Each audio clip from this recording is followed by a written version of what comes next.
Here we have the 55-gallon TLUD under a 30-gallon retort, which is inside another 55-gallon drum. It's sitting on a base just like this one here, which is just some concrete pavers and a way for air to get in. And fine tunings that I have going on are a powered secondary air that I can, a little tiny fan actually, but it does allow me to trim it out a bit. And there's my primary air fan, which is out of an old truck heater core. And I have a battery eliminator that I can adjust how many amps I'm giving the power on the primary air, how fast the fan runs. But at this moment, I'm not running it at all. It's been running now for about 45 minutes, and it looks this clean from the very beginning. There was a tiny bit of smoke, less than I would usually get starting up a wood stove from cold. And right now the TLUD is heating the retort, and the gases are shooting out of that retort, and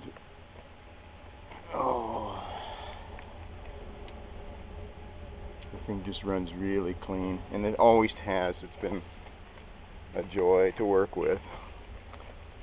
And the first time I saw Don Rogers' 55-gallon TLUD, I said, I got to try that. Hugh McLaughlin came over,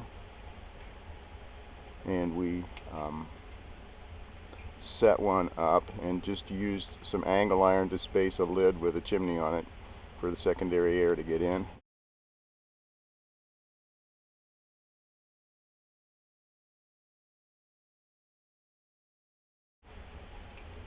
Since then I saw it running, I said I got to put my retort on top of that.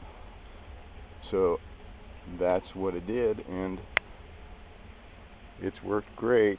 There's like an 8-inch hole in the top of that drum, and my chimney just happens to be a stainless steel triple wall thing that I found in the salvage yard, but could just be an 8-inch pipe, works just as fine. I've done it many times with just an 8-inch pipe for a chimney. That's just very stable because it's got a nice big fat base. I can just set it there. So that's it. I got primary air, slots in the bottom of the drum, secondary air coming in, and the fans are just an embellishment. You don't need these fans. It'll work without them. It just allows you to, if it starts to smoke a little bit, like your stock is a little wet, that you speed it up and boost it a bit and clean it up, and then you can usually trim it right back. No smoke. Okay, here are all the components again laid out in the order of assembly. Primary air at the base, slots in the bottom of the TLUD drum, the top of the TLUD concentrator ring, and a little rack for the retort to sit on, the lid of the retort with its slots for volatiles to come out, the band, the retort itself, the shroud, the heat shield around the retort, the flames to go up, with a hole in the top, and a chimney on top of that. So there's the whole thing laid out, expanded, exploded view. Last but not least, a way to force secondary air, which today turned out that most of the time we didn't use it. It seemed to run just fine without it. But it was good in the beginning.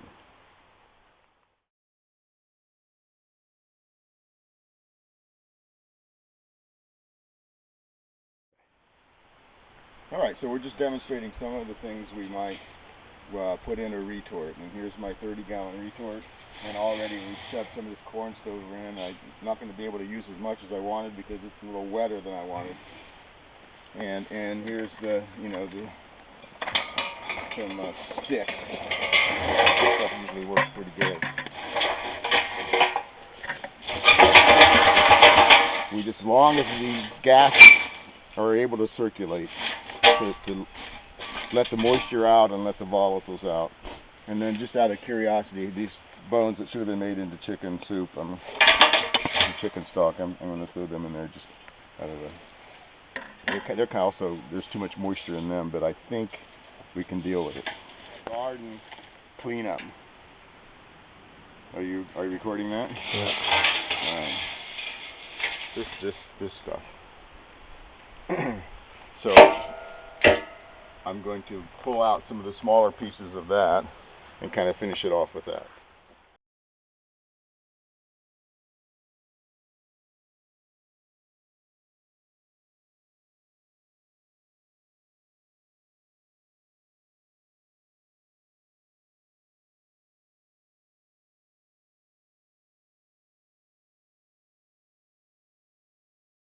Know what a TLUD is. The top lit updraft gasifier is the way we're burning the bottom barrel. And a lot of people drill holes or punch holes in the bottom of the barrel, and this is just a quick way to do it. This is just done with an angle grinder with a metal cutting blade on it. Zing, zing, zing, zing, zing, zing, zing. It's very fast, and that's just. But it's also kind of weak. It's like it's hot enough that when the charcoal starts to gasify when it's the flame is progressed to the bottom, and then you start to oxidize charcoal. You're gasifying the charcoal. Then you're into forging tempers, and that's when the barrel starts to turn red hot. And if you don't stop it, you might melt something. So I'm going to fill this barrel with the shredded pallet wood, which I believe is something like a 12% moisture content. So it's about as dry. You know, like a wood chip from along the highway when they're chipping limbs or something along the power line. That could be like 40% moisture or more. So relative to that, this is very dry stock.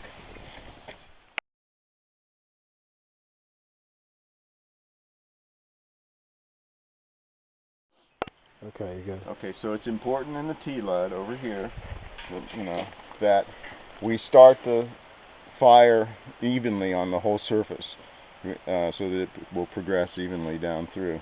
So I like to see the top of the drum get all lit. So to do that, I'm using as the accelerant here a little diesel fuel,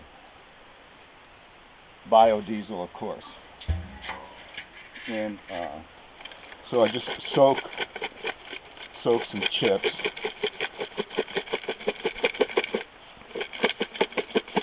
like that and spread them around on the top. So then when I put a flame to it, it'll light evenly over the whole surface. You see what I mean? Okay.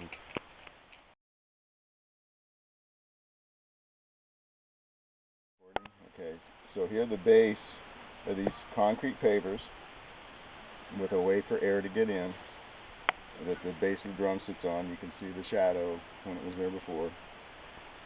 And I just roll the filled drum onto the base. So.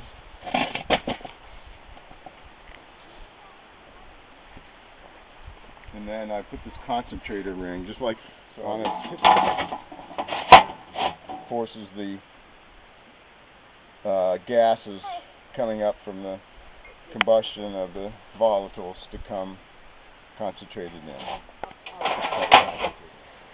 What's that? Okay, and this device spaces between the two drums so that the TLUD is separated from the retort. And now we're ready to put the retort on. And the retort, again, has these various loose fitting biomasses in there and then I have this band I can put on to lock the lid on. And I can sort of judge how much water's in here because I can pick the darn thing up. If I put too much wet stock in there, it's hard to even lift it into place. And then I know I'm going to get a lot of steam. Okay. So here's the retort drum sitting on top of the TLUD. And the retort drum again has holes in the bottom. There's slots in the bottom for the gases to escape into the fire coming up from the TLUD below. And this drum, I should have showed you. Got a hole for the chimney. For the fire, it's like a wood stove.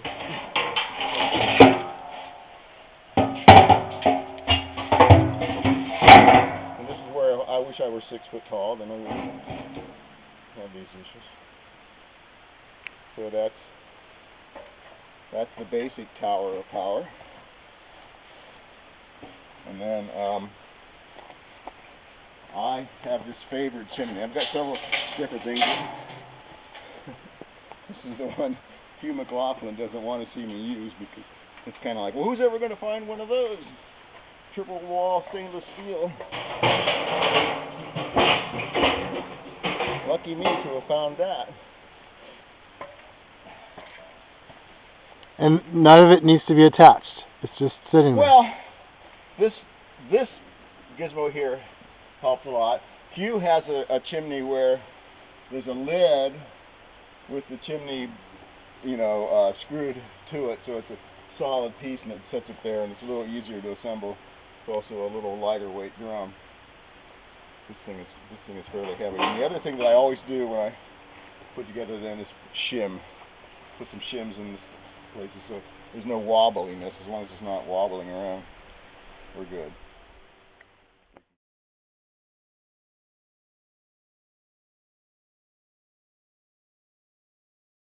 Robin's favorite part. And that's a voltage regulator, so you can do what? This is so that I can adjust the speed of my primary air fan. And the primary air fan just came out of an old automobile heater core. Actually a pickup truck from the 50s. And the primary goes down there. Primary air is the bottom, feeding from the bottom. Oh, really?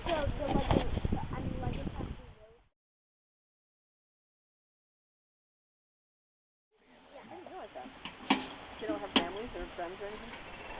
They're generated by copies So there's from my DNA. adjustable Copies from speed. DNA.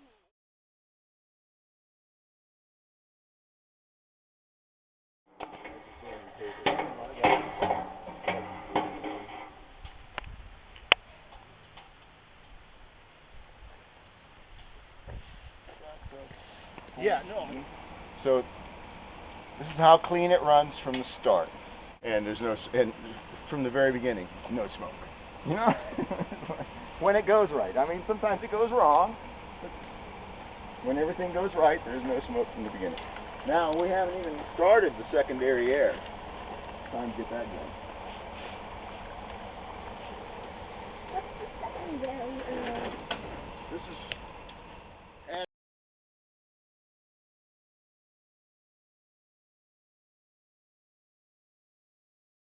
Start over again? Okay. So the slot between the two drums is where the secondary air comes in to make it run, to complete combustion and burn cleanly. And I'm pushing a little too hard. We back the fan off. All the flames will go up around the outside drum.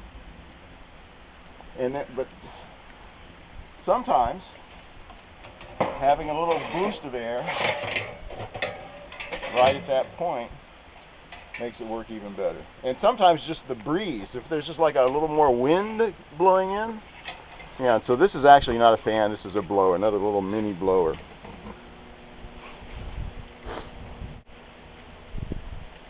Need more primary air. See, when it starts to, see how quickly that picked up when I gave it a little more. This is the really advantage of being able to control the speed of the draft.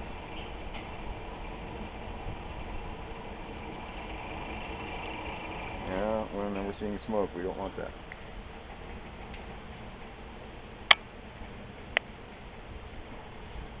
So by being able to adjust how quick the air is going in, I can make it smoke or not smoke. But the other thing is the moisture.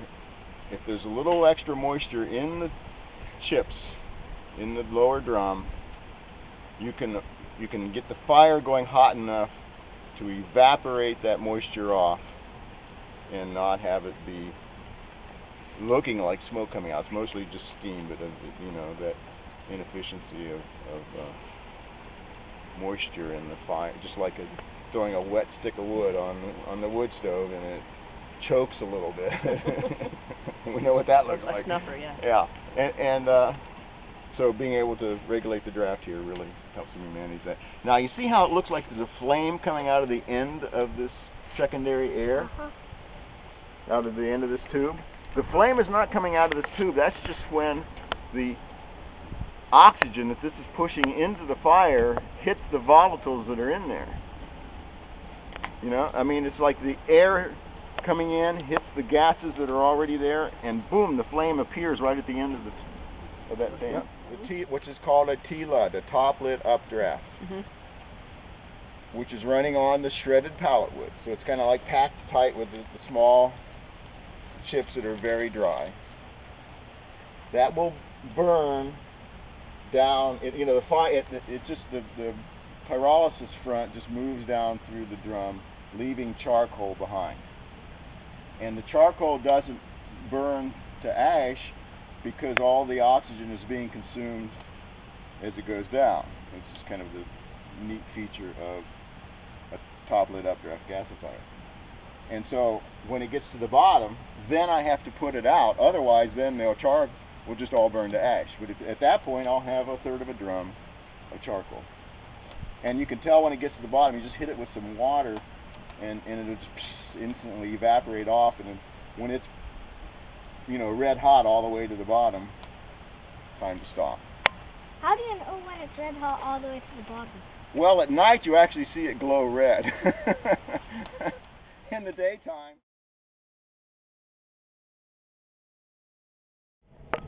So here we can see the gases coming out of the retort,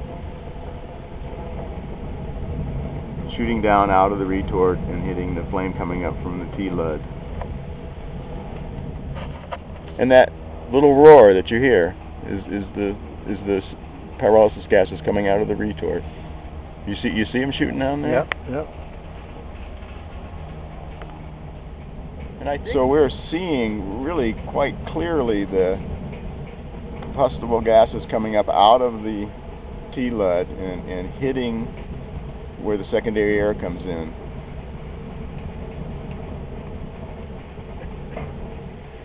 And by the time it reaches the top, there's no smoke coming out of there.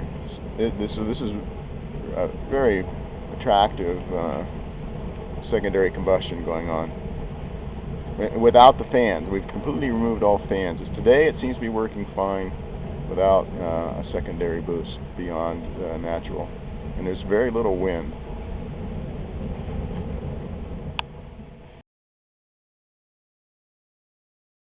Are you running there? Yep.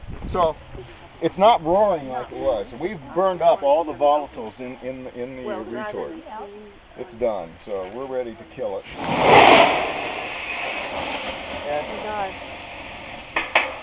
And it's just like the fire department comes and tries to put the house fire out, and you go away and you think it's out. And if there's a little coal in there somewhere, it'll reignite. So it takes. What are 55-gallon drums made out of? Steel, carbon steel. And it doesn't mind the shock? The quenching, yeah. No. Taking this off is kind of good, yeah. This holds so the retort sits on top of that. Retort. And yeah. You know when this is out, when Yes. there's no longer steam coming out. So this is steam. It's so hot, it's sort of like dangerous to fool with. But the other thing that people do, usually when they're making these at a smaller scale, and this is really a large top-lid updraft. Usually they're little cook stove size things, and in those you just like dump them out into an airtight container and just put a lid on it, and it goes out because there's no oxygen. Right. And this is just so big, and it gets so hot that you just don't want to touch it, you know. Now holes that were.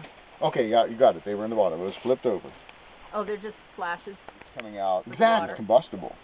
And so then you got flames shooting out of each of these little slots. Ah, that's it.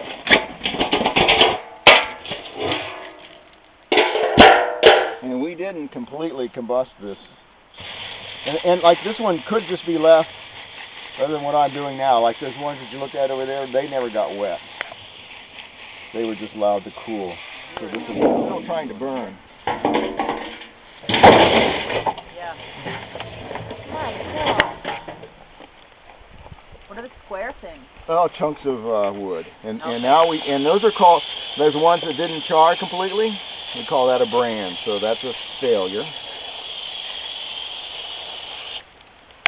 Interesting.